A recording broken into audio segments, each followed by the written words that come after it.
Has your marketing gone bitter or sour? Sit back and enjoy top shelf strategies from the Search Bar, Season 2, where we're serving up fresh perspectives to help you and your digital marketing thrive. I'm your host, Eric Ritter, SEO sommelier and CEO of Digital Neighbor, a friendly neighborhood marketing and SEO company based out of Tampa, Florida. In this new season, the Search Bar will deep dive into key SEO elements and trending digital topics every business owner and brand should know. After covering the basics here, we'll apply these strategies in real time to Tampa Bay businesses through our happy hour audits, and I'm super excited for those. In today's episode, I will be explaining how crucial local SEO is for your business, your brand, your company, and we'll be giving you some practical tips to help your potential clients find you faster online. But don't worry if you miss anything today. I'll post a local SEO checklist on my site for you to download and follow along, and we'll post that link right in the show notes underneath this episode. So stay tuned. Alrighty then, let's get started with local search optimization. So local search optimization is very near and dear to my heart because it's just so important for you if you're a local business, a brand, a company out there. But first off, I want to start off talking about the difference between local SEO and traditional or national SEO, because you might have heard both of those terms floated around and really want to just talk about that first to get us set up here. So first of all, let's talk about local SEO. What does local SEO focus on? Local SEO focuses on targeting users searching for your business and service with a specific geographical area. So that means that they want to only drive a certain radius, a certain distance to find you. Next up are keywords, right? And the keywords, we're always including local specific terms such as city names, neighborhoods, or near me queries. Also, Google Business Profile, which we're really going to talk about a lot in this episode, is really important. Then for SEO, backlinks are important, but when it comes to local SEO, really what you're looking at there are local websites, blogs, directories, and those local listings to make sure you're optimized there. For local SEO, the content strategy is geared towards local events, news, topics relevant to the local community so you can stand out as a local authority. Also, reviews are really important on sites like Google, Yelp, and Facebook. And finally, social signals matter as well on local, and they're important to impact your local search rankings. So that was local SEO. Let's take a look at the more traditional or national SEO and what it really focuses on in comparison. So first of all, national SEO obviously targets a broader audience regardless of geographic location. So these could be people around the country looking for your business, and it doesn't matter where they're located or where you're located. Keywords here are broader, so they don't include those geographic modifiers. Also, Google Business Profile is generally not relevant because people aren't going to come to your brick and mortar. When it comes to the SEO backlinks, you're looking more at high authority sites that don't necessarily need to be local. So those are blogs, online publications, etc. Next up is content strategy for national SEO. Content strategy is obviously much broader. You're focused on those service pages, those product pages, more diverse content topics that are just really relevant to that wider audience while you're still focusing on the searcher intent. Reviews are also less of a focus here, especially when it comes to local reviews. So you're looking at reviews on websites that are relevant to your industry and your product. So for example, if you're a software company, you are going to want to get reviews on websites that are reviewing software solutions. Finally, social media obviously are always important for SEO, important for your brand, right? For your branding. And when it comes to national SEO, they are really important, but you're not focusing on those local social signals. So that was a comparison between traditional, national, and local SEO. So let's really talk about local SEO, the topic of today's episode, and why is it important? Very simple answer. Local SEO helps any business with a location be found by their potential customers, right? 90% of users are on Google Maps. That's a huge percentage. The other 5 to 10% are using other platforms like Apple Maps and Waze, and they're really important as well. Not only are they using it for directions, but also using it to actually do business, right? They're searching for businesses nearby, right? That's restaurants, shopping, nail salons, etc. So being on all these platforms, Google, Apple Maps, Yelp, etc. will also make sure that you're found there. And Google also crawls and checks them, right? So on the one side, if someone's searching on, let's say, Bing Maps, you want to make sure you come up there, but also Google goes and checks Bing Maps to make sure you're listed there as well. So you need to be listed on all those directories to help boost your Google rankings. And I cannot overstate enough, Google Maps is a transactional area of the internet now. People might not even be going to your website, right? They can do everything on Google Maps, whether that's scheduling appointments, calling you, making reservations, looking at the menu. Customers are really ready to go and do a transaction with you, to purchase with you, to set up, to do business with you. So as a customer, you don't even look at the website anymore potentially, because you can get all the information there, whether it's looking at the photos of the business, watching the videos of people in the business, to just making the appointment right there. So how do you make sure you come up on Google Maps correctly? Google Maps has its own backend interface called Google Business Profile, or GBP.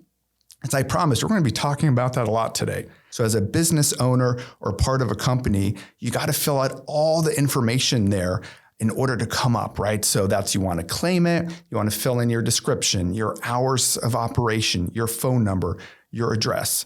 And make sure, here's the key, is everything you put in your Google Business Profile needs to match your website perfectly. That's called NAP consistency. So that's making sure that your name, your address, and your phone number are consistent on the website and your local listings. So that's why it's important. That was some quick tips. So let's talk a little bit more how to accomplish the goal of doing really well and coming up on local SEO. Number one thing that a lot of people overlook, we talked about Google Business Profile, we talked about the listings, but one thing that a lot of people overlook is a good website, okay? A good website equals better Google Maps results. It's that simple. But why is that the case? Why would your website impact your local SEO rankings? Very simple. Number one, user experience, right? People want to have a great experience when they come to the website. And Google sees that. When they see that, they go from the Google Maps listing to your website, they're looking around, they're spending time, they're not bouncing off, improves your rankings in local search and Google Maps. Also, mobile optimization, right? People on maps, a lot of times are looking on their phones. They want to come to your website and learn more about it. They want to look at your menu. They want to see your prices. So you need to make sure that mobile experience is great. Otherwise, they're going to leave. If they don't have that positive experience from the mobile device, you're not going to have better rankings on Google Maps. Also, having a great website means that you're going to have better quality content on there, and better quality content means that you're going to get more backlinks. You're going to have more authoritative website, means that you're going to have higher rankings on Google Maps. Finally, I mentioned it before, is that NAP consistency, right? Name, address, phone number. That needs to be 100% consistent across the board on your listings, on your maps, and your website. So optimizing your website, making sure that you have your name, your address, your phone number in the footer of every page consistently, is going to get you better rankings on Google Maps. Let's dive a little bit more into your website and location pages. So first off, you need to have a location page for every single location you have. You can't just have one page that lists all your locations. You need to send that signal to Google that, hey, I have these 12 locations, and here's why each 12 of them is unique in order to have a chance to come up on Google Maps and high rankings, right? So make sure if you have 10 locations, you need 10 location pages. It's that simple. So once you have that location page, you need to embed a Google map on it. That way you're creating a connection between your Google Maps and your website, which then will lead to higher rankings on Google Maps. Also, you want to talk specifically about the location and what makes it unique on that location page, right? Where is it located? Are there certain landmarks around there? What neighborhood is it in? What do people need to know about that individual location? which includes bios of local staff, right? Who's working there? Who can people expect to meet? That's a trust signal for people, right? It's not just a nameless franchise, but it's actually a location that's staffed by real humans. And, as humans, we want to do business with other humans, not just with web pages or websites. We want to get to know those people. And most importantly, I've already said it, but just to really underline it here, is you really want to highlight what makes the website and your location there unique, right? So what makes this location unique? What makes it stand out? Is it the staff? Is it the physical location? Is it the service? Is it the product selection? Make sure all that's on the location page. So that way people know what to expect and you're going to get higher rankings on Google. So we talked about the website. We talked about how to optimize your location pages, which is really important. But really the number one ranking factor outside of that good website is reviews. I can't emphasize that enough. You need to ask for Google reviews from your customers, right? Especially for something like food delivery, for any opportunity where you can automate getting reviews, where people are making transactions, always ask for that review. Make it as easy as possible, right? Send them a text afterward. Make a sign with a QR code in your location so that way people can share that great experience they had, because people are going to always give a bad review. If we have a bad experience, let's be real, we're going to leave that bad review because we're pissed off, but we're much less likely to leave a good review. So we need to make it as easy as possible. And we need to always ask for that good review because people are much less likely to give that to us. And here's really a great tip about asking for reviews. It's really a really well-kept secret is that Google actually looks at the keywords in the reviews that people write. So what you can do is you want to prompt people when they leave a review to include what service you provided for them, what product they purchased, etc. So that way it's included in the review and that can help you rank higher. So for example, if you specialize giving pompadour haircuts at the hair salon, make sure that you ask people, hey, when you leave a review, make sure you talk about that great pompadour haircut you got here. So then when someone's searching for pompadour haircut, you're going to be at the top of the Google Maps listings because that's what people talked about in the reviews. Finally, always make sure you're responding to reviews. So even if it's a bad review, people are going to read that bad review and they're going to see what your response was. And a lot of times, if that was an unjust negative or bad review and you responded in a well thought out, great fashion there, people are still going to trust you because you went that extra mile. You took that extra step in order to address that negative experience someone had in order to ensure it doesn't happen again. And people are going to give you the benefit of the doubt. Another thing that is often overlooked beyond keywords in reviews is photos and videos. So as Google continues to evolve, Google Maps continues to evolve, and Google realizes that it's competing with social media platforms like Snapchat and TikTok. So the best way for Google to stay relevant is by serving up more video, serving up more images. So that means if you're uploading images and videos to your Google Maps, you're going to be more likely in the future to rank at the top because the top is going to be dominated by videos and photos on Google Maps in the future. Just keep in mind, the younger generation might use TikTok to search. In fact, 41% of consumers and 64%, right? 64% of Gen Zers use TikTok as their search engine. That's more than half of individuals out there in Gen Z are using TikTok instead of Google. So Google is not going to just let that go. It's going to continue to innovate and become more and more focused on video to give people what they want.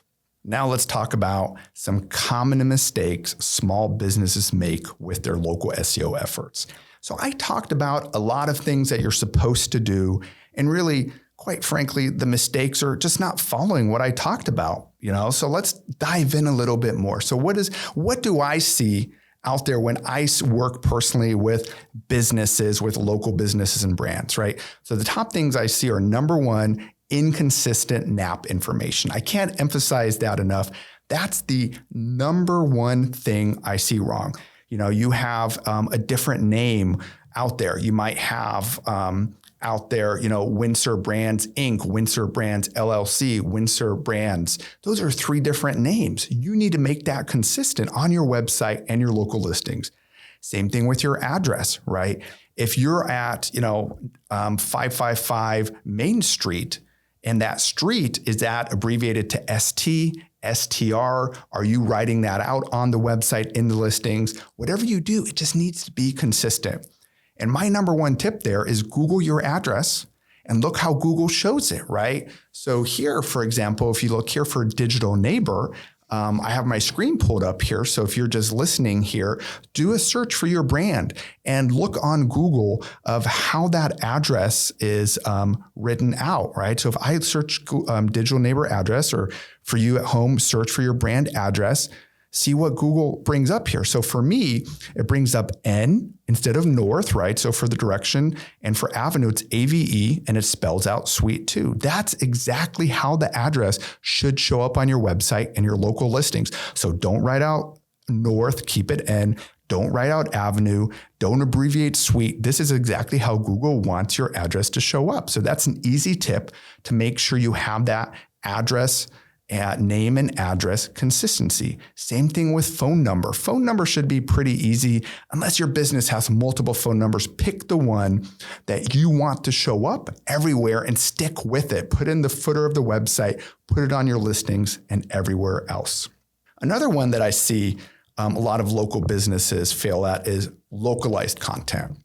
So if I'm a plumber, I want to create content about my location, right? So if I'm here in Tampa, there's certain plumbing issues we have. So it doesn't help us if we talk about how to unclog a toilet in general, because we're not competing at a national level about people searching how to unclog their toilet. There's going to be better websites coming up from YouTube to eHow, et cetera. We want to compete at that local level. So one thing, for example, is the older houses, the pipes get rusty, right? So let's talk about pipes rusting in Seminole Heights or in Tampa Heights or in Old Northeast St. Pete. That's really important to people locally and still talks about your product as a plumber. So make sure when you're creating content that it's focused around problems that people are actually experiencing in your location. Also, a mistake, and I'm just going to repeat myself, is reviews, not asking for reviews, right? The worst thing someone can say is no. You need to, after every finished job, after every finished sale, ask for that review. If you print receipts, there's no excuse for not printing out a short code on there for people to leave your review that they can scan. Or if people are at the register, having a little business card or a postcard with an incentive there. Leave a review, show it to us, and get $5 off your next order. Those reviews are really important. A lot of car dealers I know, they do a great job at this, and they run competitions who can get the most reviews. Why not copy that? There's a reason car dealers do that. Also, one thing to keep in mind is tracking, right? Analytics and making sure, it's important, near and dear to my heart is the data integrity, is making sure that you're tracking your efforts, right? How many reviews did I get last month? How good were they? How many people clicked from my Google Maps to my website and then purchased something or did something I wanted them to, sign up for my newsletter? All those are important things that we want people to not ignore. So those are a lot of the mistakes I see when I work with new customers. But what I really want to end with here finally is the one important thing to really take away is, if you haven't been paying attention, maybe you're listening to this in the car in the background, maybe you're listening to it at the gym, is I want you to pay attention now. If you take one thing away from this podcast, it's the local SEO checklist. There are 5 simple things you need to do to dominate Google Maps and dominate local SEO with my local SEO checklist. As I said at the beginning, I'm going to post a link to it so you can download it, follow it along at home as far as my local SEO checklist goes. So number 1 is straight up Google Business Profile or GBP optimization. So for those that are watching this podcast, I'm just going to pull up here my company, Digital Neighbor. You can see here on the right side, that's called the knowledge graph. That's powered from Google Business Profile. So you can see you have photos at the top. So make sure that you're optimizing everything you can from top to bottom. So starting at the top is adding those photos, adding those videos. So if I click in here, I can see the photos, I can see the videos here that have been uploaded to the Google Business Profile. Make sure everything in here is updated as much as you can, from the service options, the address, your opening hours, your phone number, any links that you can put in there. It's going to depend on your industry, the links to your appointments, the links to your menu. Put in your product. Your products are so important because it's a way for you to come up when people are searching for them, right? So, for us, we do all kinds of paid media as an example, and paid media has a lot of different areas that are very niche, such as remarketing, right? How are you going to organically drop the word remarketing in your description without looking weird? Well, you're not. So what you want to do is you want to put all your products, all your services in Google Business Profile. It gives you the option to do that. Don't skimp there. Put as many in as you can. You can see here, if you're watching at home, we have, maybe 20 different ones just for our agency, Digital Neighbor. So make sure you're putting all the products in there. Make sure that you're getting reviews here. Google will pull in from around the web, so keep an eye on that. So not just getting reviews on Google, also wherever Google is pulling from. If you're a doctor's office, it might be from other healthcare listings. If you're a lawyer, it might be from other legal directories. So you don't just want to get reviews and optimize on Google if Google cares about the other reviews as well. So the example here for us as a marketing agency, Google pulls in the reviews from Facebook. So just make sure that your Facebook reviews aren't in bad shape. Then you have the business description here. Obviously, you want that to have as much of a call to action as possible. You want to include as many services as possible. You want to include your city here as well, where you provide the services to people, what the services are. But again, that's not as big a ranking factor as your reviews here. So you can actually see that Google is highlighting a couple words in the reviews here if you're watching this. If not, I encourage you, when you're done listening to this podcast, Google yourself, your brand name, your business, and look at those reviews and look at which words Google is really bolding in there. For us, it seems kind of random. It's the services, the people, the work product, right? But that's what's really important and strong to Google, right? And so what it's saying is the people at Digital Neighbor are great. So that's come up a couple of times, right? That's maybe something you want to highlight, how great the people are at your organization. Another word here is services. You want to highlight how great the services are. And then one of them is a work product. Those are the three words that Google has bubbled to the top in the reviews and said, those are keywords that I'm associating here with the brand. Finally, the last one here are the GBP or Google Business Profile posts. So Google gives you an option, just like any other social platform, to put up posts on here that people can see when they search for you. So a lot of times these are focused around events or special offers, etc. And I'm going to give you guys a really important tip here when it comes to optimization on Google Business Profile is on the one side, Google is getting smarter and smarter. So it can interpret your photos and understand what's in there. But it can also read the text on the photos. So when you're uploading photos, here, we're kind of cheating, right? So I'm showing a photo here that includes a button that says Local SEO because we're trying to optimize and come up when people search for local SEO. So let's use a plumber as an example, post photos of pipes, post photos of people fixing pipes, of the tools you use. If you're a dentist, right, include the picture of the different items that you're using in your dentist's office, right? So that way Google associates you with those products and services. Take those photos, if you're a video production company, of your camera equipment, of your microphones, of your production studio. So that way Google can understand, not only do they say they're a production studio, they actually have photos of their location showing the tools of the trade in there. So that's really important when it comes to your Google Business Profile optimization. And that was 1 of 5 on my checklist. Number 2 is the website structure and optimization. So we talked about that earlier, where each location needs its own page on the website. That's really, really important. So I'm going to do a Google search here for a really competitive keyword such as, accident, attorney, Tampa, right? And in order to come up for that, that's a local search. I'm going to have a really well structured website that makes sure that Google understands that I'm locally relevant. And that's really important. So that way, your website is connected with your local profile and your local listings. So this website here, so you can see, has a bunch of location pages for each location here. So I pulled up a local law firm here in Tampa that has 7-8 different locations. So I came up with a Tampa location page after searching for Accident Attorney Tampa. As I'm scrolling in here on the left side, there is a sub-navigation showing all the different services in Tampa. So it's not just one location page they're doing.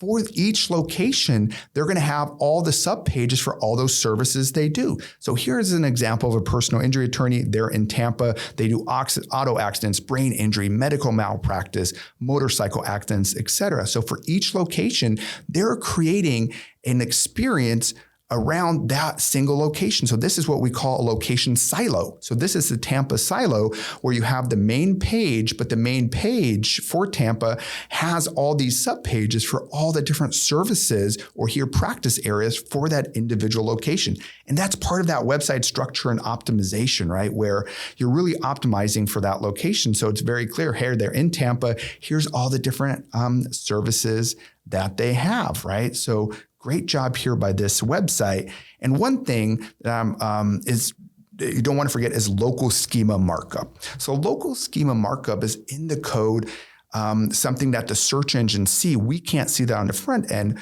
but it's JSON, which is a form of JavaScript that you're putting in to send us local signals to the search engines.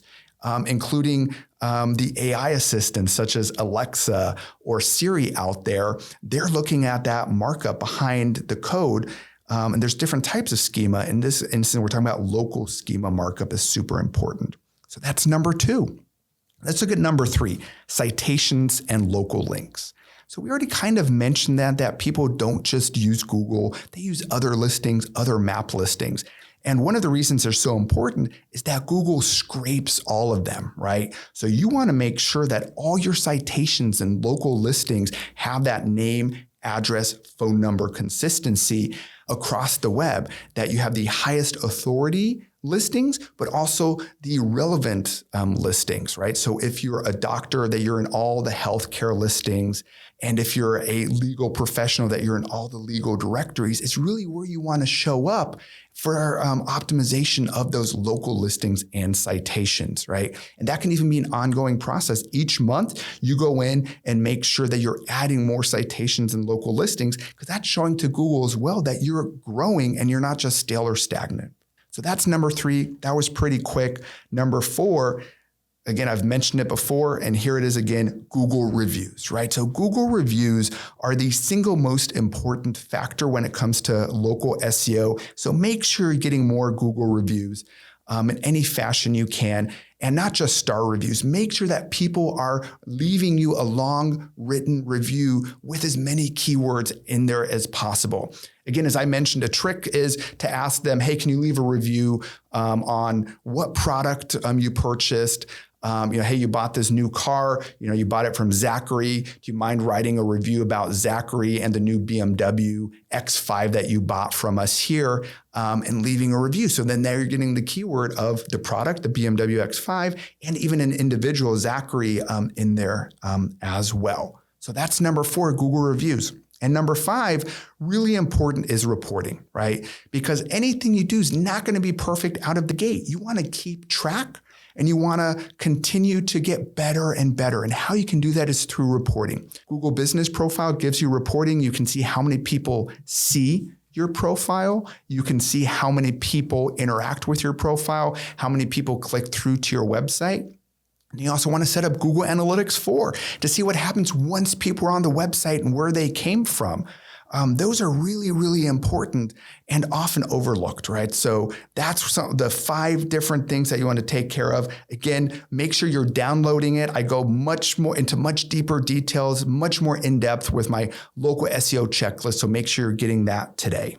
Everyone listening and watching wherever you are in the world, Thank you so much for joining us here at the search bar. Be sure to connect with me on LinkedIn to follow my journey in all things digital media, marketing, and SEO. You can find the links in the episode description today. And obviously, if you have any SEO, local SEO, or digital marketing questions, feel free to reach out to me directly on LinkedIn. As the CEO of Digital Neighbor, I'm always excited to discuss this topic over coffee, lunch, or a Zoom meeting. So I really hope I filled your glass with digital wisdom and look forward to having you join me on the next episode of The Search Bar. Thank you so much, everyone. Take care. Hey, everyone, I'm Eric. Thank you so much for watching today's episode about local SEO. Make sure to download the local SEO checklist today by following the link below here.